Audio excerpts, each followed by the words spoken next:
since the second half of 2022, we've been hearing a lot of noise about workers returning to the office.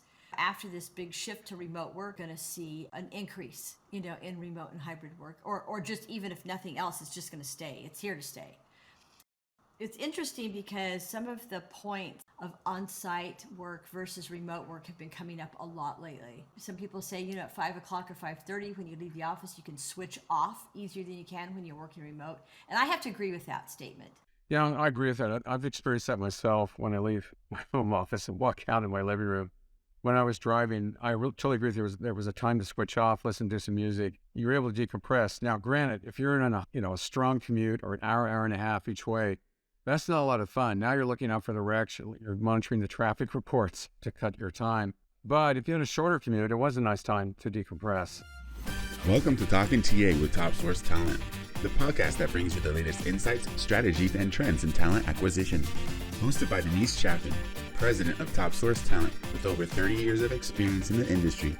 This podcast features top industry experts, HR professionals, recruiters, and talent acquisition leaders who will share their experiences and knowledge on how to attract and retain top talent. With topics ranging from employer branding to candidate experience, and from diversity, equity, and inclusion to the latest technologies and tools used in talent acquisition, Talking TA with Top Source Talent offers practical tips and advice that you can use to improve your recruitment processes and succeed in today's competitive job market. Whether you're a hiring manager, recruiter, or just interested in the world of talent acquisition, this podcast is for you. Join Denise and her guests as they explore the exciting and dynamic world of talent acquisition, only on Talking TA with Top Source Talent. Hi there, my guest today is Brandon Harwood, president of the Harwood Group. Brandon is an expert in both HR and talent acquisition. He consults and provides executive coaching and talent leadership for his clients. I personally have had the pleasure of working with Brandon throughout our careers for over 20 years. And most recently, Brandon's been working as an affiliate for Top Source Talent for the last 5 years. Hi, Brandon. Thank you for joining me. Hi, Denise. You're our first guest on Talking TA with Top Source Talent. I know that's a mouthful as we close the first quarter of this year and start into Q2. I'm very interested to learn what you're seeing in both talent recruitment and hiring, especially compared to what we experienced last year in 2022. I'm sure you've made some interesting comparisons by now. Oh, yeah. That hopefully will shed some light on what the rest of us can anticipate for the rest of 2023. Thank you, Denise. There has been, I think everybody knows that hiring has come down in comparison to 2022. I mean, there's been some flattening out of organizations. There's been, layoffs, reductions in force that are going on. But at the same time, companies are really promoting employee retention. In other words, they're trying to really retain the talent that they have right now. Part of that is pre-recruiting your employees and really doing a deep dive in what makes them tick and that gain the skill set that they really acquire to. That's what really keeps employees at companies. They feel like they're growing and they're part of a team. We're working with clients who develop branding strategies. I know that might seem redundant. They're already out there. They're on the internet. They have their company name, but their brand sometimes is not penetrating to other candidates that are out there or what their company is really about. So we're on the front lines of that. We try to influence that as client organizations. Diversity. I know there's always a push on diversity, but I think there's a stronger emphasis this year, quite frankly. That can take place within interview panels where you have diversity in your interview panel. So we're screening for that. One of the hallmarks for diversity, though, is college recruiting. So we call it a strong college relations program. A lot of companies consider that the lifeblood of their company. And it is an opportunity to really push forward with diversity in the college people that you're bringing on board. They're the ones that are going to be coming up over the years into leadership positions. And it's a great way. It's a great segue in getting new talent. I think 2023, we're going to be more proactive in our hiring. I've seen it where they're being more selective in who they're hiring. I think in 2022, possibly not as selective. There really was a war on talent, looking for the same people.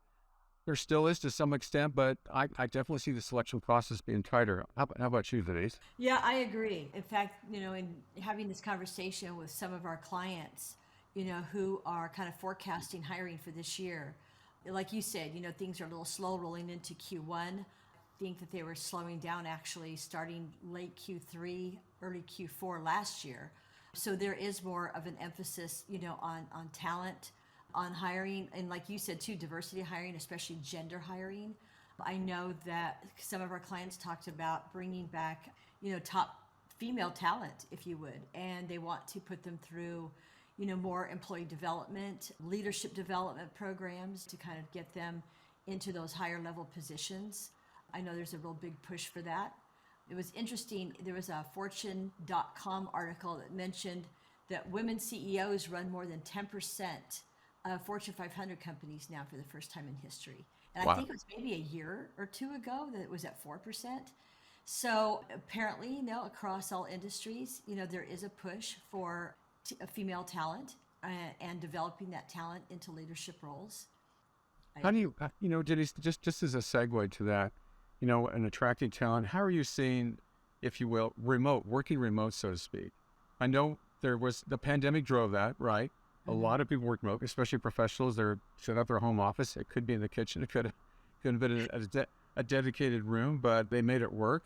I think they were effective at that. How do you see that moving forward?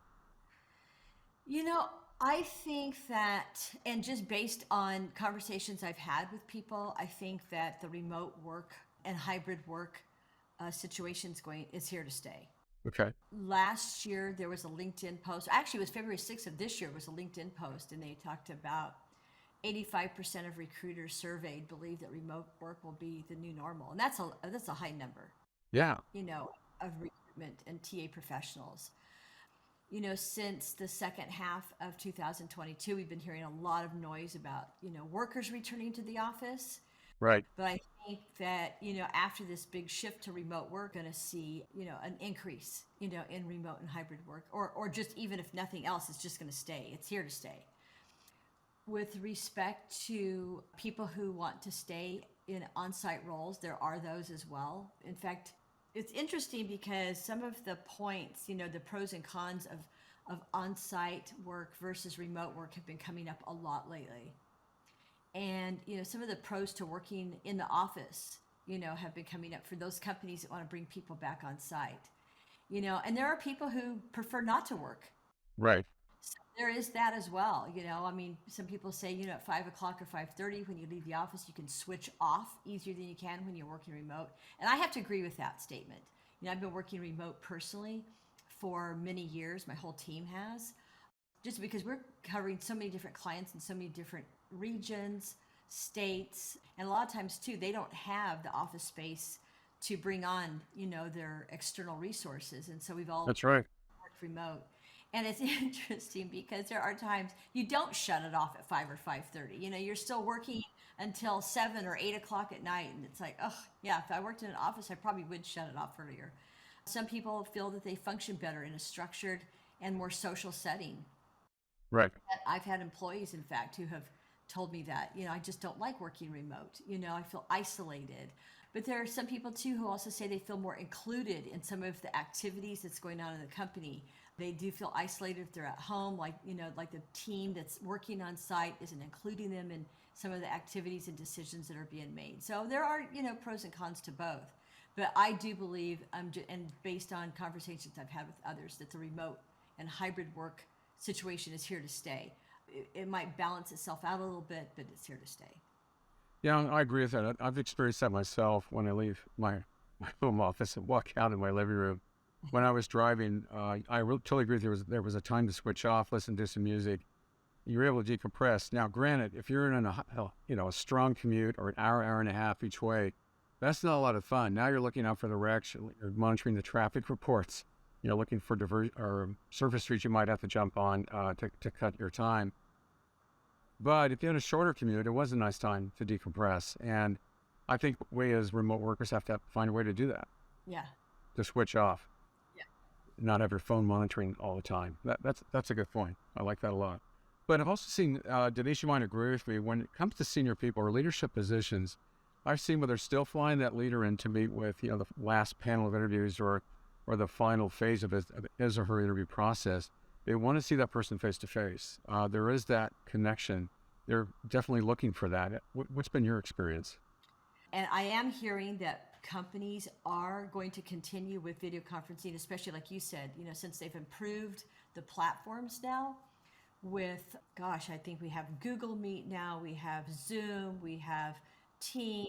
So, all these platforms have improved, and they started, enhancing their platforms once the pandemic had hit and everybody was forced to rely on these different video conferencing sites, for meetings and interviews.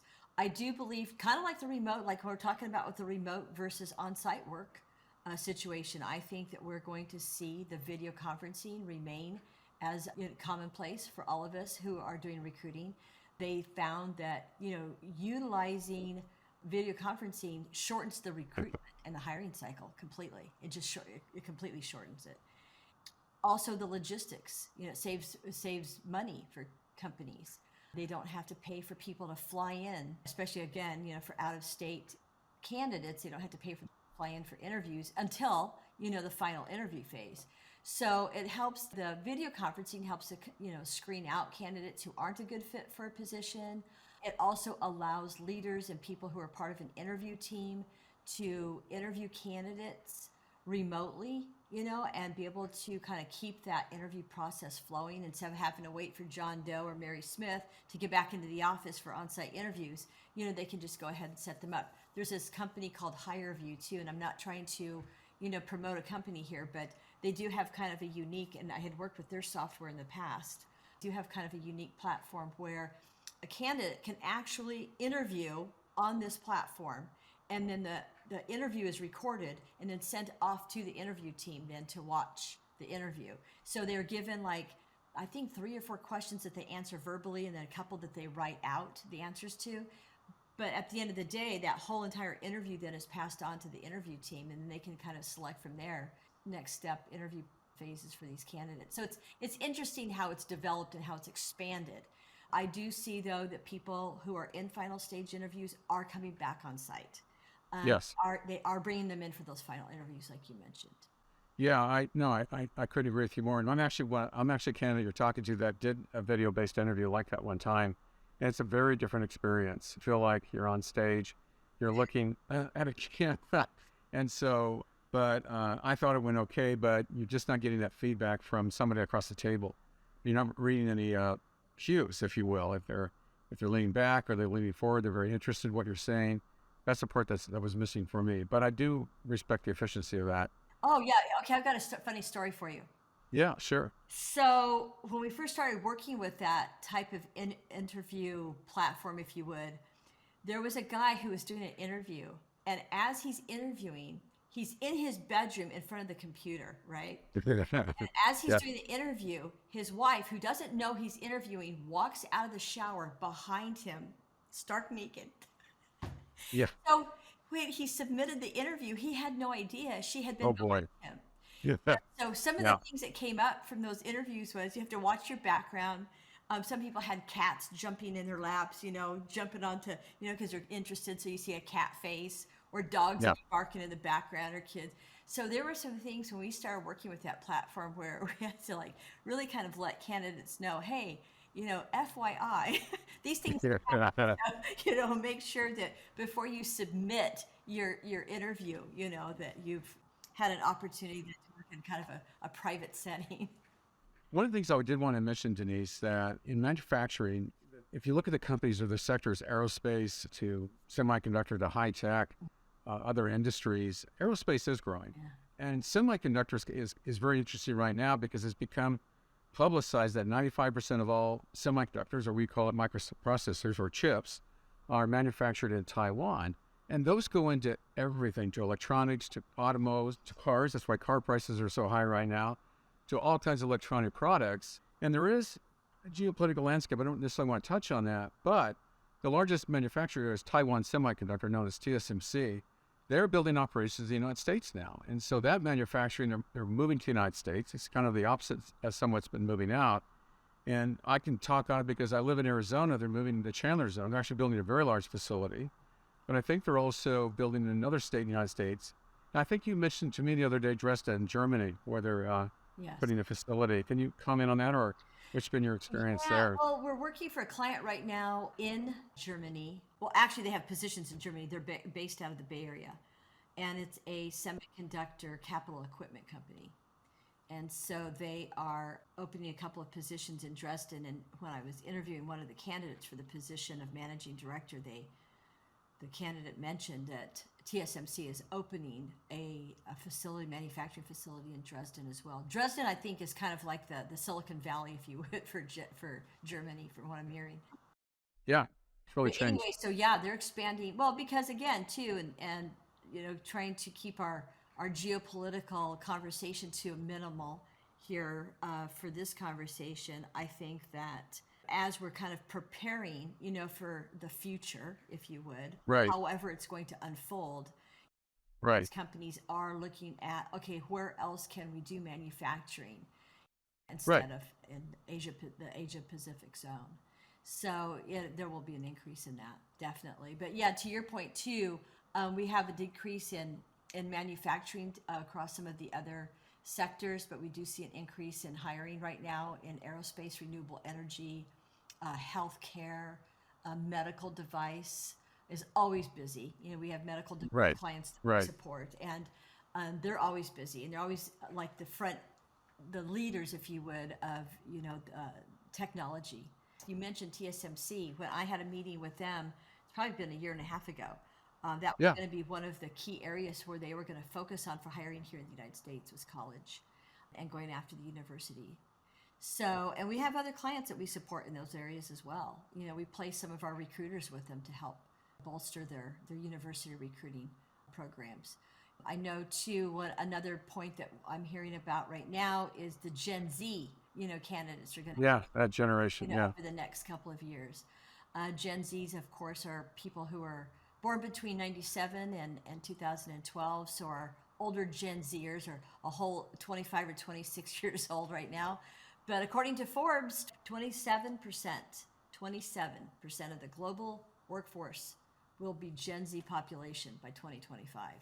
So that's I think amazing. Yeah, that could be a reason too, where we've got companies across all industries and sectors are going to be looking at ramping up their college recruiting over the next few years. in respect to artificial intelligence, or AI as it's called, for recruitment and hiring, 2023, what we saw in 2022, are there some examples where you're seeing that's going on today? So in 2022, I think we saw more companies. I know with top source talent clients, we saw a number of clients expand their AI outreach. I think they're trying to save time. There's a lot of high volume recruiting going on right now. Right, So the push to use AI to speed up the recruitment and interview process, especially like we were talking about earlier, with video conferencing, expanding the outreach to candidates, the screening process to candidates. I know there's an AI tool that's called Hired Score right now. uh-huh. One of our clients mentioned that they're going to be using that to grade resumes that come into their ATS, and it'll grade them A, B, or I guess maybe not applicable, something like that. And there's going to be more. I think that we'll see more in 2023 than we saw in 2022 as we go through the year, because it's something our clients want. They want to keep speeding up the recruiting and hiring process. I mean, that's the end game here. Shorten those time to fill. Shorten your hiring metrics. Exactly. And they'd rather put their money into that. And there's a lot of people who believe that AI is going to be the driving force for recruitment and hiring. I think it'll help. I still think that recruitment is about relationships. And I think that recruitment is, you still have to have that human aspect to it. But I believe that, with the right balance between, some of these new tools, some that we've been using over the years, hopefully we'll find the right balance and find find the perfect solution, if you would, to, being able to help customers or support customers with the higher volume ramp ups. I fully agree with you. Yep. Well, Denise, it's been great talking to you today. Thanks You for. too, Brandon. Yeah, let's do this again. I would love to. Okay. Thank you, Denise. All right. You bet. We want to thank you for listening to this episode. And thank you to Brandon Harwood for joining us today. Comparing where you have been to the current landscape can help you understand how talent acquisition has changed and how those changes may impact your future decisions. By recognizing the differences between the past and the present, you can adapt to new circumstances and position yourself for success in a constantly evolving world. Thank you for tuning in to this episode of Talking TA with Top Source Talent. We hope you found this discussion insightful and informative. As a reminder, our goal is to provide you with the latest insights, tips, and strategies to help you excel as a talent acquisition professional. Whether you're a seasoned recruiter or just starting out, our goal is to provide you with the practical advice that you can apply in your day-to-day work. If you enjoyed this episode, please consider subscribing to our YouTube page so that you can be notified when new episodes are released. And if you have any feedback or suggestions for future episodes, we'd love to hear from you. Thank you again for listening. We look forward to sharing more valuable insights with you in the future.